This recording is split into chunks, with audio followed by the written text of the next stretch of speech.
everyone. So I just want to thank you so much for your patience. I watched episode 3 when it dropped, completely lost my freaking mind.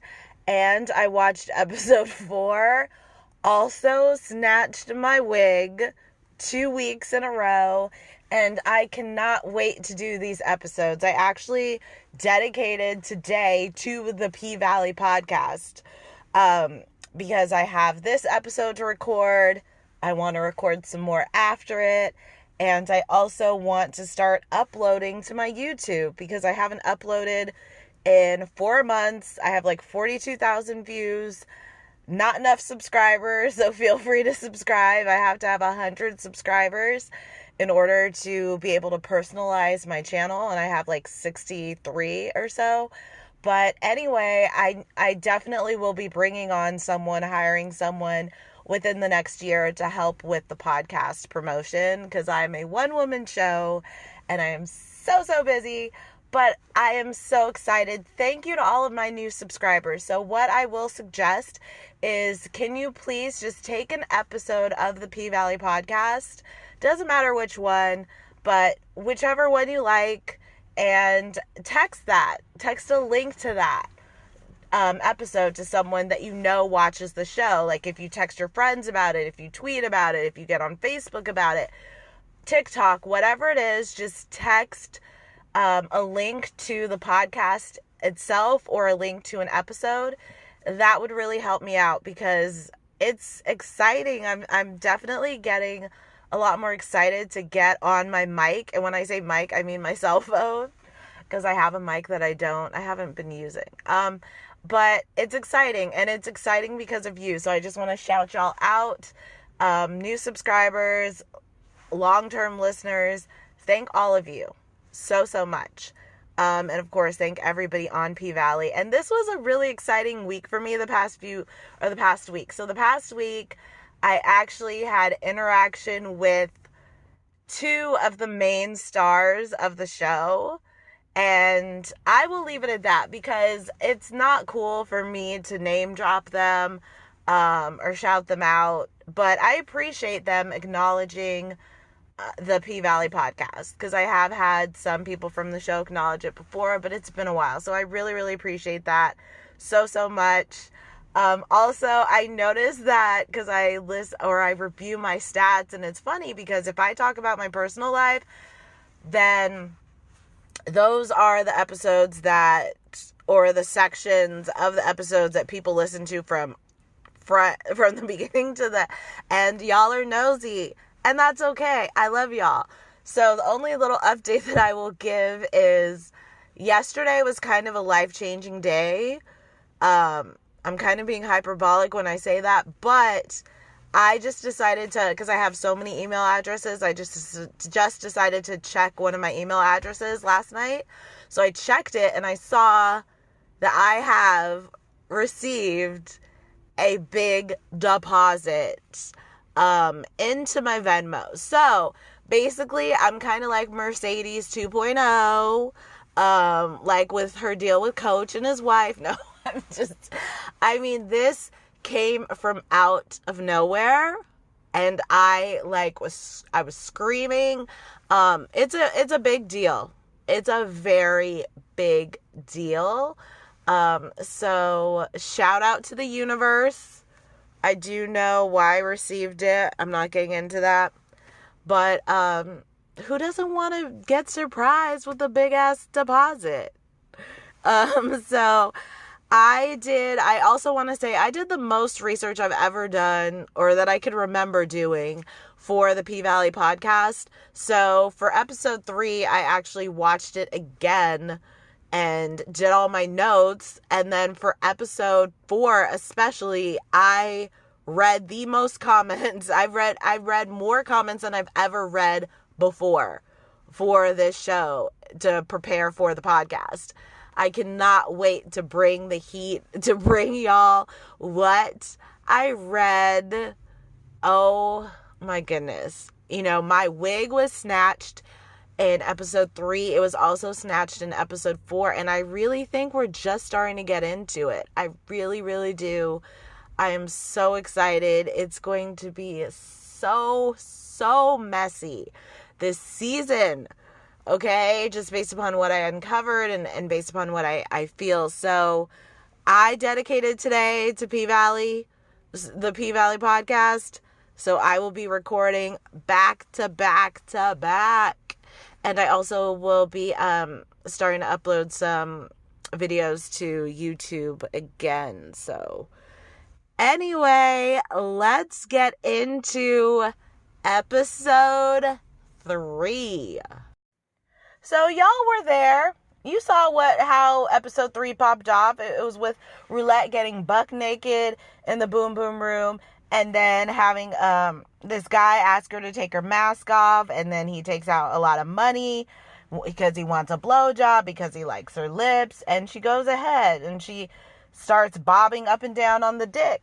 And I just gotta say, like, shout out to the writers for their writing, because I have dick sucking lips as well. I've been told many times, and it's like, I'm watching this and it's like the truth is, I don't really wear lipstick because I don't want to hear the comments about my lips. Like, I legit do not wear lipstick because I'm tired of hearing what men have to say about my lips. And it blows my mind because I'm fully aware of why I don't wear lipstick. And it's crazy that I'm allowing men to dictate what makeup I put on my face because I don't want to hear from them. You know what I'm saying? And my lips aren't even that big. They perfectly go with my fucking face. But this is how these dumbasses talk. If they think you got thick lips, they gotta let you know what you should do with those lips, or what you're probably good at with those lips. And so Roulette is here breaking all the rules. You see Roulette looking up at the camera, and it's like, you would think, like, when she was like about to suck his dick, she's like taking it out of his pants and all that. I'm just like, okay, well, somebody's gonna break up in the room, like what would go down on season 1. But in season 1, we had Diamond. In season 1, we had adequate security. But Big L, like, Big L is just, he's a presence, but that's all he does. Like, he's physically in the club, but that's like the extent of what he actually takes care of. He's not there watching the cameras like he's supposed to be. And it's funny too, because like, every single time that we see dick on P-Valley, like, these horny female fans, like, P-Valley has the horniest fans. Like, a lot of bitches were online saying that the guy is cute. They want to know who he is. They trying to find him on Instagram. And it's like, I guess they thought he was cute and he had a big dick. When I watched the episode a second time, which I don't really watch these episodes twice before doing the podcast because it, like, adds to the time that it takes to do the podcast. But I watched it a second time this time, and I was like, okay, he's pretty cute, but like, I don't know. I get scared. I honestly get scared sometimes of how some women get so excited over what they think is a big dick, because I've seen dicks in my life that are the size of my leg. So I don't get that. I don't get that excited like these horny ass fans be getting like that. So Roulette tells Mercedes that her bag isn't half empty, it's half full. Now, after watching this episode a second time, I don't think that was shade. I think that Roulette really was trying to be a, quote, optimistic bitch. I don't think it was shady. I just think that she was just so excited to be having a job where she's making so much bread that she just, tried to encourage Mercedes in that moment. And it's like she completely forgot her place, because Mercedes knows how to make money. So she don't need to hear from the new girl about making money. So then Mercedes, she goes and she sees how tore up her gym is, the building that she wants to transform into her gym. And she just feels like overwhelmed with the cost of the renovations and getting it together. So then she goes and she calls Coach so that she can start having sex with him for money. And, she kind of considered that a last resort in season 1, but now times are tough. So then Terica, she's 15 years old, but she drove herself to pick up some food from Patrice Woodbine's church. And then Patrice, of course, is called out or she's alerted because Terica wants more food than she's supposed to get. And then when Terica calls her grandma Patrice tells her, "I will stomp a mud hole in your ass and walk it dry." And apparently that's like an actual Southern saying. I love it. I laughed. And I have to say, like, P-Valley season 2 is really funny. Like, we are getting all, like, it's a bit darker, but you also have to, like, call a spade and also acknowledge that season 2 is a lot funnier than season 1. Like, season 1, I felt like maybe I would have a little chuckle here or there. Season 2, episode 3, hysterical. Absolutely hysterical. Shout out to the writers. So then Patrice sees Terica and she gives her 4 boxes instead of 2 boxes. And it's the first time us as viewers were seeing that Patrice's heart is not made of ice.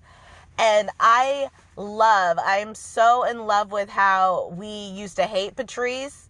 And, like, from what I see, everybody has turned a corner on Patrice. And, like, I know I have. I know I love Patrice now. Do I love what she did to Mercedes and what I want her to be my mother? No, but I love Patrice because she's here getting people together and getting in Mayor Kyle's ass. So I'm here for it. So, because Patrice and Mercedes have this estranged relationship, Mercedes doesn't even know about about Terica going to pick up food. So she doesn't even know, like, how bad things are for Terica because it's a secret to her. So then when Murder and Rome, they go to a convenience store when they out on their little tour. And then we got a fucking Becky, Karen-ass bitch who is terrified. And it's like, I think, I'm just thinking about it right now. It's like, so the South is very, very segregated. So I think this white Karen-ass bitch at the checkout counter at the convenience store, she's genuinely deeply afraid of black people. Because a lot of people was wearing the bandanas as a mask. And so I think it's just that because the South is so incredibly segregated and there's such negative stereotypes against black people, she just thinks, okay, there's multiple black people in my store, I need to call the cops. Which is like, you really about to call the cops just because you see black people up in the fucking store? And they're doing nothing but being black. But that's what it is for a lot of people in a lot of places around this goddamn country. And it was frightening. And I appreciate that we were just like reminded that this is what happens. And people literally call the cops for no fucking reason. So then they go outside and they do their photo shoot mostly or it's just Keyshawn and Lil Murda. Keyshawn winks at Lil Murda. Lil Murda pretends to die. And it's like, you know, we love Lil Murda. We don't need to see Lil Murda pretend to die this whole entire fucking season. And, you know, people are also saying that it's kind of foreshadowing, too, with them being up in a hearse. And I don't like it. I'm trying to enjoy this show. I don't want this show to make me cry. Okay? And I'm very, very scared for Lil Murda this season. So back at the Pank, Autumn says Uncle Clifford should invite Mississippi and Murda to perform. And Uncle Clifford says, crooked heifer, bye. Hell, I wonder how her ass got out of her slave chains. And it's like, again, the writers. I mean, Uncle Clifford ain't never been this funny. And people who weren't funny before are suddenly funny. Like, this episode, it was flawless. That was so funny. So, and that's when Autumn says, when Uncle Clifford talks about how, you know, basically like what's he gonna do because he can't have Mercedes night or whatever. And Autumn says, Autumn Haley, whatever the fuck. I'm gonna switch in and out of her name. So she says that everyone could be replaced. And I really wonder about Haley's upbringing. She has no loyalty to anyone. It's sad. It's like she's really just on her own. And it's strange. Like, She doesn't understand the idea of family, the idea of friends. I want it, like, why is she so alone? So now Patrice is now one of my favorite characters, and she got Mayor Kyle all the way together, and she let all the people at her church know, like, look, this white man is lying to us, this casino ain't gonna be no good, and this chicken is dry. Which was, again, the humor in this. I was laughing my ass off because she reminded me of every single person I know who could cook, and is very, like, people who could cook really get down in the kitchen. They love to talk about how bad other people's food is. And so it's like, just with her comments, like, you already know the bitch knows how to cook. It's just funny. I hate cooking for people who really know how to cook, because they're just like itching. They are sweating, frothing at the mouth, waiting to tell you something's wrong with your food. I also love what Patrice had on. Her hat was cute. Her outfit was cute. Her heels, everything. She dresses nice, especially that pink outfit she had on. So the cameos, they just keep coming. Obviously, and what's so hilarious to me about P-Valley is so damn good that we've seen Megan Thee Stallion's ass cheeks on our screen in season 2, and guess what? I don't give a fuck. I don't think nobody, like, I haven't seen anybody say shit about Megan Thee Stallion after episode 2, because they freaking look at everything that went down in episode 3 and episode 4. It's like, I'm not even tripping waiting for Megan to come back, because you have me so invested in what's going on with everybody else. That is genius. Considering how big of a star Megan is, that all of us are like, Megan who? It's funny. So I don't know when they're going to bring her ass back, but hurry up and do it though, y'all. I mean, I might as well.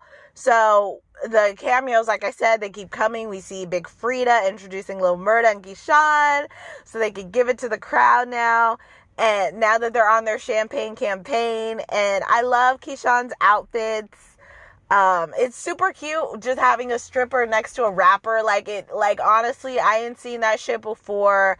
I love it though. I would go to a concert like that, especially like if it was at the nightclubs. Like, I think that would be really cute. So Lil Murda, he is paying attention to how, like, Keyshawn is really being gassed up, and she's like, Keyshawn is really being treated like she's the headliner when she's really just supposed to be the sidekick. And so Lil Murda doesn't like that Keyshawn has chocolate covered strawberries. So Lil Murda's just like, where my strawberries and Benadryl, nigga? Because they were like, no, you're allergic. And it's just like the comedy. Okay. It's just, they keep coming with the comedy. I appreciate it. So then Mercedes, she goes to Coach's house, and Farrah, Coach's wife, is really paying her dust. She has an attitude with her until Mercedes compliments Farrah's photography.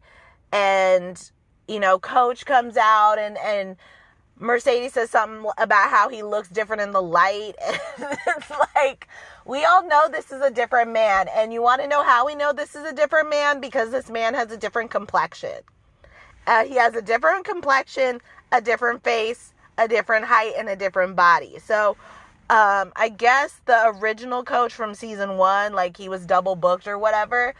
Fine. If you're going to replace somebody with one actor with another actor, can you try just a little bit to get somebody who looks like the original person? Because, and of course, we thought the original Coach was sexy. Like, also, I'm going to tell the people who work on P-Valley, good job creating a show that people love so much that we can forgive y'all when you do fuck shit like this. Because it's like, you gave us a whole new Coach, and honestly, I don't care. Like, I cared.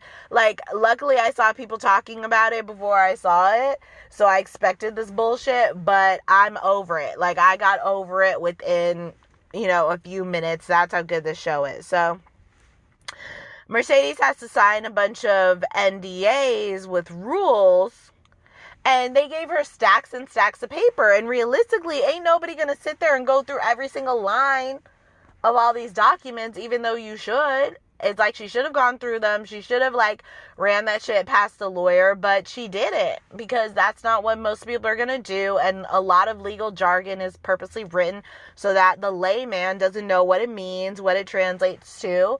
But you got to remember, like, she has rules, right, that she has to follow. And this is definitely going to come into play later, which I will get to in episode 4. So then Woody, oh my gosh, like, now that I'm looking over my notes, I'm just realizing, like, this episode was packed with humor. So, Woody, Rome, oh my god, Woody and Rome, and maybe someone else, who the fuck else, Teak, yeah, Woody, Rome, and Teak, they're all sitting at the bar, right, and then Woody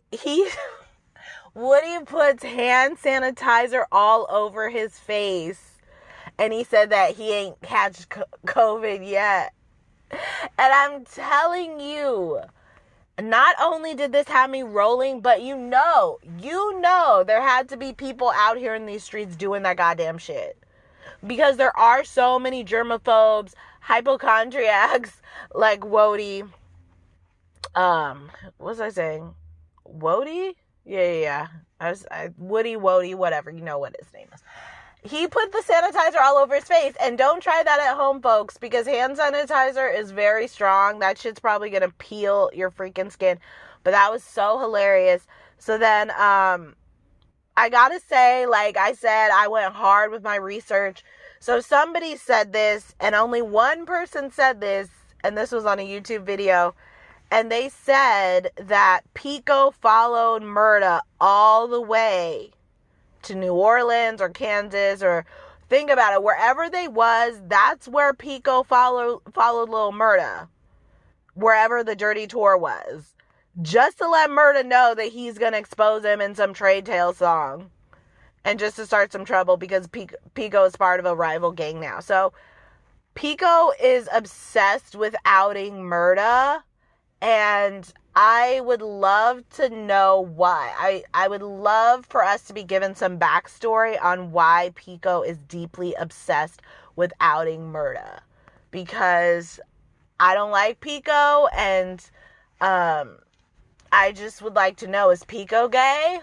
Why is he so invested on exposing Murda? I understand that he's probably jealous of Murda's success, but he's too invested in this shit. So what is it? Why? What's the reason behind it? So Mercedes tells Farrah that she wouldn't be at the penthouse about to sleep with her man if Farrah wasn't okay with it, because she has integrity. And Coach's wife, I think that was kind of the first time that Coach's wife looked at Mercedes as being someone other than just another hoe that her husband wants to sleep with. And then Coach's wife, she is so mesmerized when she watches the Mercedes experience as Sadie's is twirling up on the pole. Like, Mercedes has gotten graceful in season 2. In season 1, Mercedes was really, really rough and a hard dancer and aggressive and nasty and just really throwing her ass around in your face and stomping down.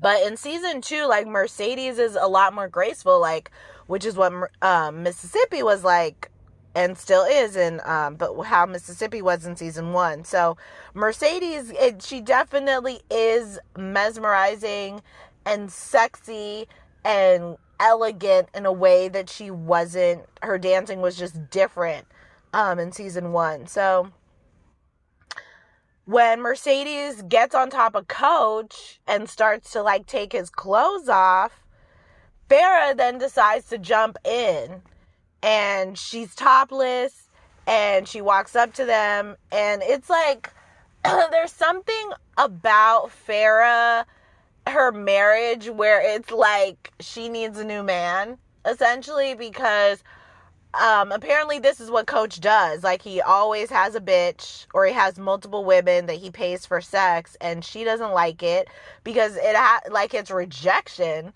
right? Like, she's being rejected. Like, he's choosing these bitches over her. Just like, because remember, Farrah was about to walk out the room, and then Coach was like, no, watch what Mercedes, how she's about to break it down. And it's like, she's being rejected and humiliated, essentially, and it's just a one-way thing. And because she don't got no man, this is what her man is doing. And so I just think she doesn't need to insert herself into what her man is doing and try to be jumping in like this. Like, she needs to just find her own side piece.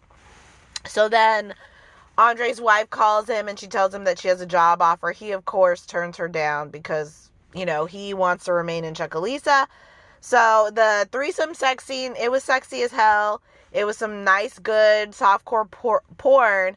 But then it was interrupted by the gummy bear ringtone that Mercedes set for her daughter. So again, we are busted upside our head with some humor. Like, we are not expecting Mercedes, a grown-ass woman, to have that as her ringtone. And, like, the humor, the comedy is just nonstop.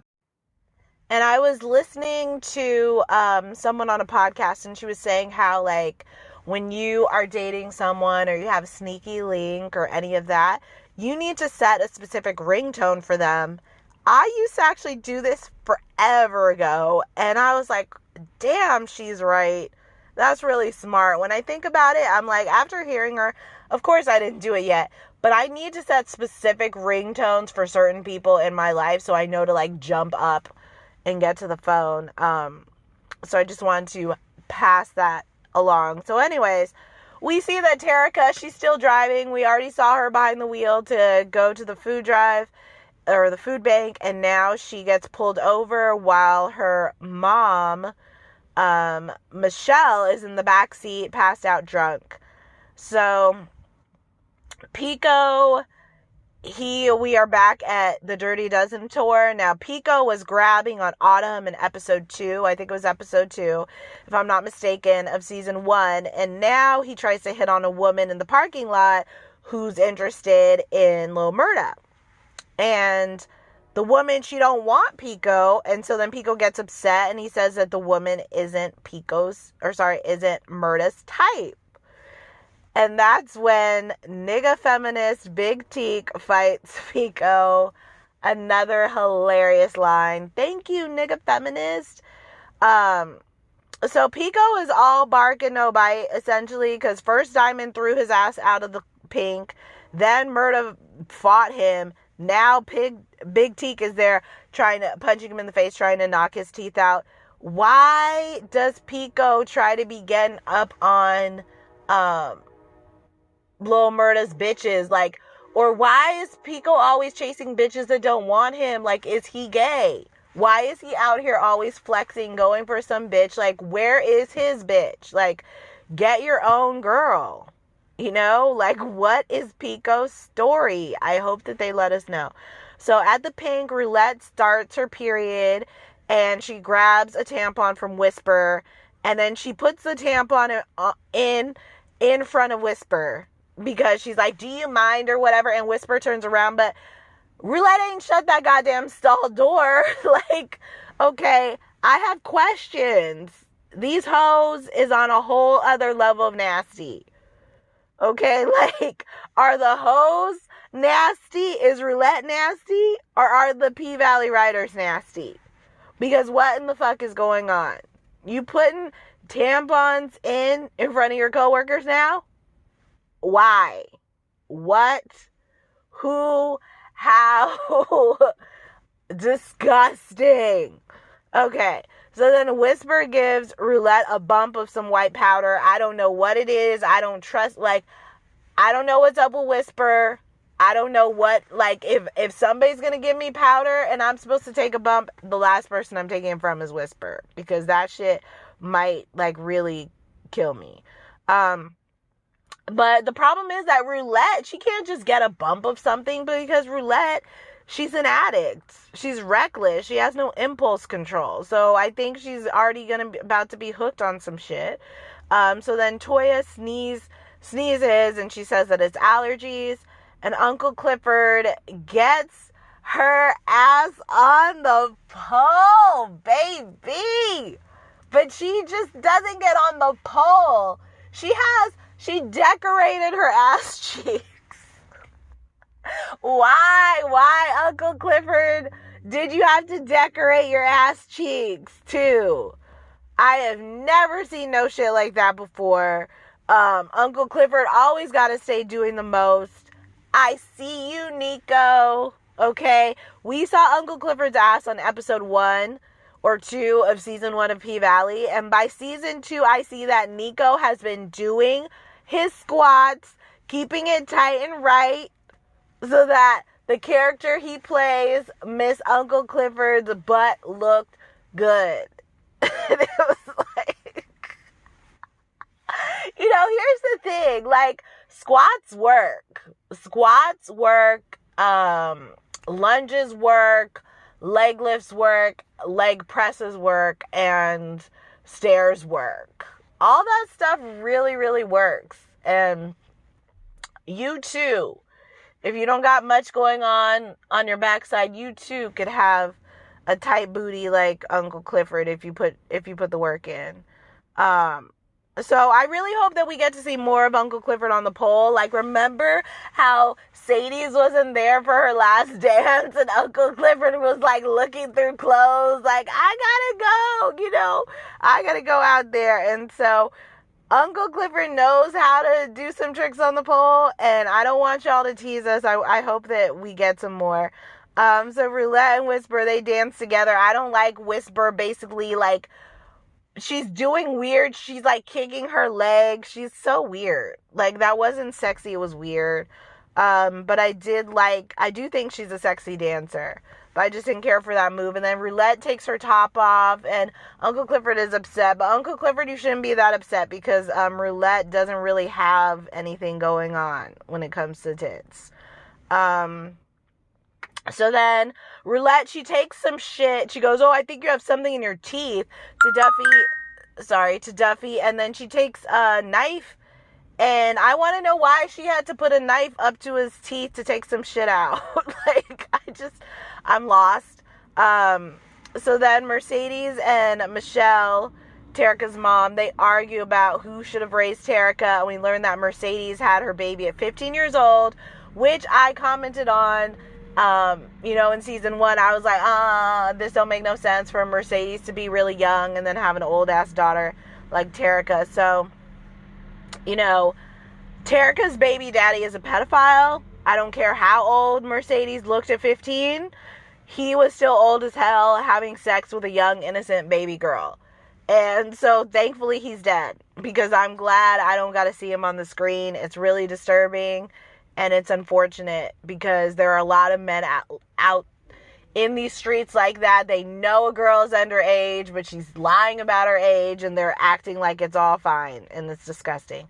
So, people did comment on Michelle looking different from season 1 to season 2. I'm just going to say she looks different because I'm not trying to be an asshole. At least not in this episode. Right? I just got done apologizing for being an asshole when it came to Derek. So I'm just going to say, yeah, Michelle, she be looking different these days. So then Terica, she's still upset with Mercedes for not raising her. And I would like to know what the hell. Because Terica, she's annoying to me. Okay? I said what I said. It's not like Terica knows what it's like to get pregnant by some grown-ass married man when she's 15 years old. So she just should be glad that, like, Mercedes just has such an interest in her in the first place. So then customers at the Pink, now they want to get their dick sucked. And it wasn't until I saw this guy come in and want his dick sucked that I understood why Uncle Clifford says you can't be hoeing and turning tricks at the Pink. Because what that does is now everybody, like, has different expectations.